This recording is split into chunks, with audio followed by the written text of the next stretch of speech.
Hello students, आज हम आपकी वर्कशीट 69 लेके आए हैं जो आपकी 18/12/2020 के लिए शेड्यूल है क्लास 10 साइंस की।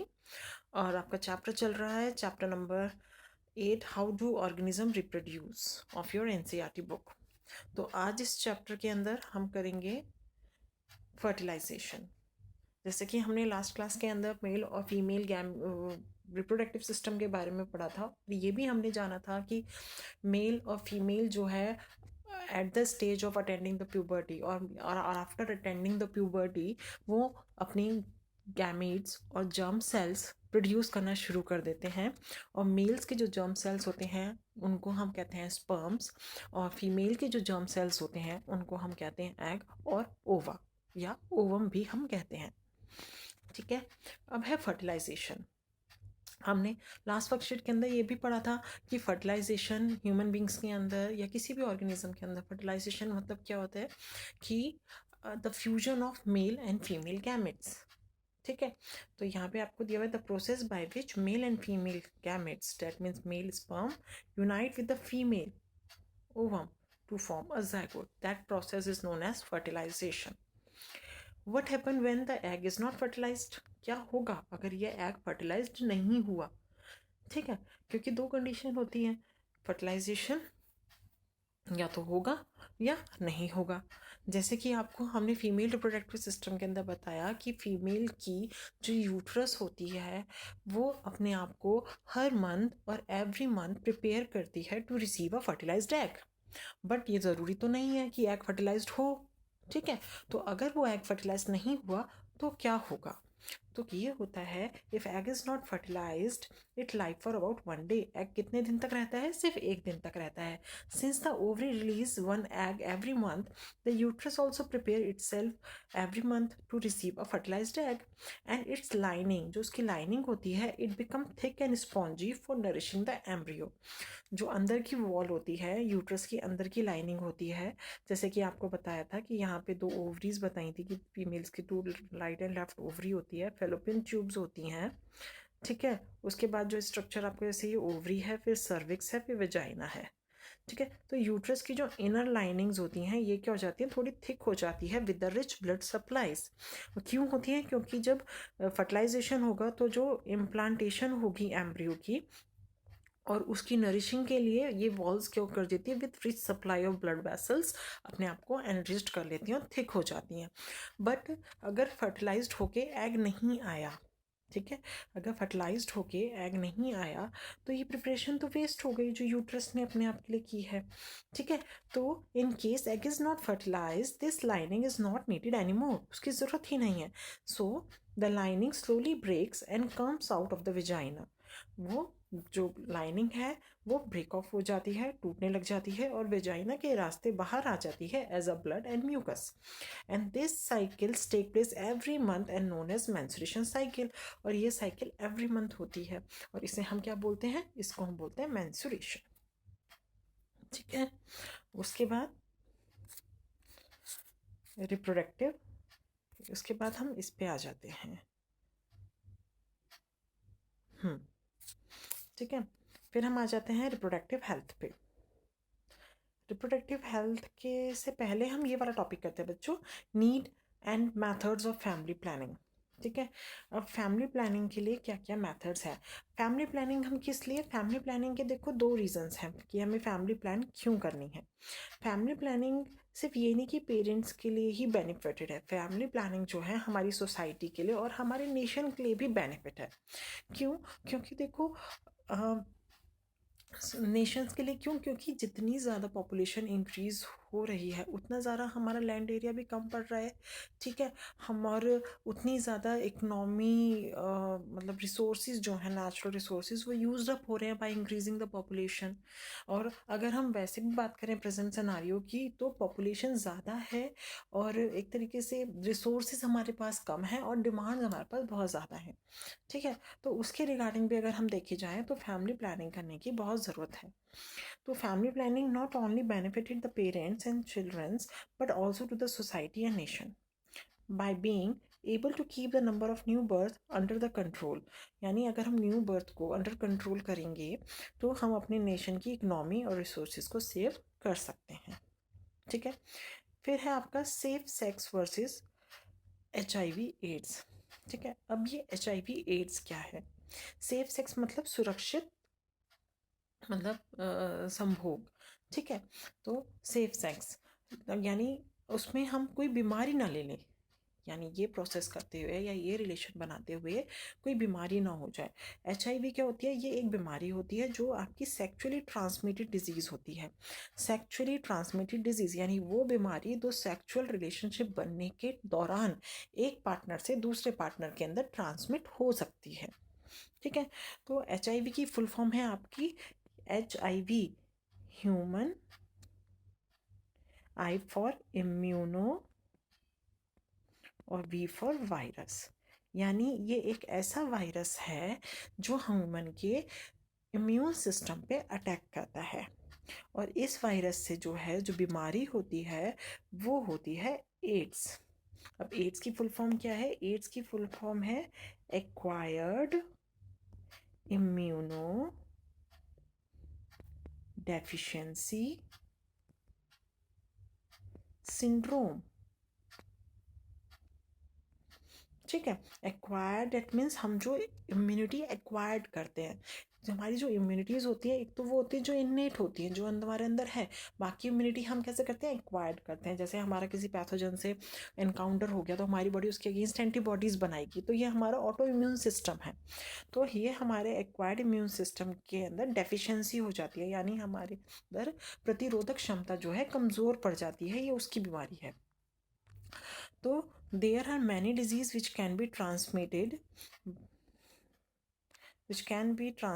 sexually, like the viral and bacterial infection. For example, इसके wards है, HIV AIDS है। HIV is very infectious, ये बहुत ज़्यादा infectious है, and deadly, जानलेवा disease है। It is possible to prevent, लेकिन इसको prevent करना पॉसिबल है। ठीक है, अब क्या है प्रिवेंट कैसे? इसे ट्रांसमिट होने से रोकें। प्रिवेंशन कैसे है? सही नहीं हो रही है लेकिन सिर्फ बचाव है कि इसको एक पर्सन से दूसरे पर्सन तक ट्रांसमिट होने से रोके। तो किस तरीके से रोक सकते हैं? Such type of disease by using barrier like condoms. Condoms use करके इसको रोका जा सकता है। तो safe sex can prevent the transmission of the sexual disease from one partner to the another partner. ठीक है, अब वेरियस मैथड ऑफ प्लानिंग। अब जब फैमिली प्लानिंग की बात आई है तो वेरियस मेथड कौन कौन से हो सकते हैं जो हम प्लानिंग के लिए यूज़ कर सकते हैं? तो इसमें आपका पहला है मैकेनिकल बैरियर, यानी बैरियर्स को यूज़ कर एग्जांपल इसका कॉन्डम। और ये बैरियर्स क्यों यूज़ करे जा सकते हैं? ये प्रिवेंट करते हैं physical meeting of the sperms and egg through a barrier. ठीक है, सेकंड है आपका changing hormones balance of body. Body के हार्मोन बैलेंस चेंज करना। अब हम बॉडी की भी क्या होती है? एक कंडीशन होती है या प्रेजेंस ऑफ हार्मोन्स होता है कि वो हार्मोन्स अगर इस कंसंट्रेशन में प्रेजेंट होंगे तो फर्टिलाइजेशन होगा या नहीं होगा। तो अगर हम उन्हीं हार्मोन की, यानी जो फेवरेबल कंडीशंस है हार्मोनल प्रेजेंस की, उसी में कोई ऑल्ट्रेशन कर दी जाए किसी वजह से, किसी इंजेक्शन से, किसी दवाई से, तो वो कंडीशन मतलब जो एटमॉस्फेयर क्रिएट होगा अंडर द fallopian tube, ठीक है, which is not conducive for the fertilisation of sperm and ovum, तो उसे हम कहते हैं changing the hormonal balance of the body. तो by changing the hormonal balance of the body, egg do not release, so fertilization do not occur. ठीक है, क्यों? क्योंकि जैसे कॉन्ट्रासेप्टिव पिल्स हम बोलते हैं, यूज़ करते हैं, आपने नाम भी सुना होगा, सहेली है, आईपिल है, बहुत सारी और भी मेडिसिन आती हैं कॉन्ट्रासेप्टिव पिल्स, जिन्हें हम क्या कहते हैं? गर्भ निरोधक गोलियां हिंदी में। तो उससे भी जो है हम फैमिली प्लानिंग कर सकते हैं। This is done by taking oral pill और injection under the skin. However this is method have some side effect on health, तो इन्हें लंबे टाइम तक नहीं लेना चाहिए। ठीक है, और वैसे भी जब लेना चाहिए तो it's better to take the advice of your doctor. Then intrauterine device. अब ये इंट्रायूट्राइन डिवाइस क्या होता है? Intrauterine device is a device which is inserted inside the body of the woman by the doctor and thereby preventing the meeting of the sperms with the egg. Example, copper T.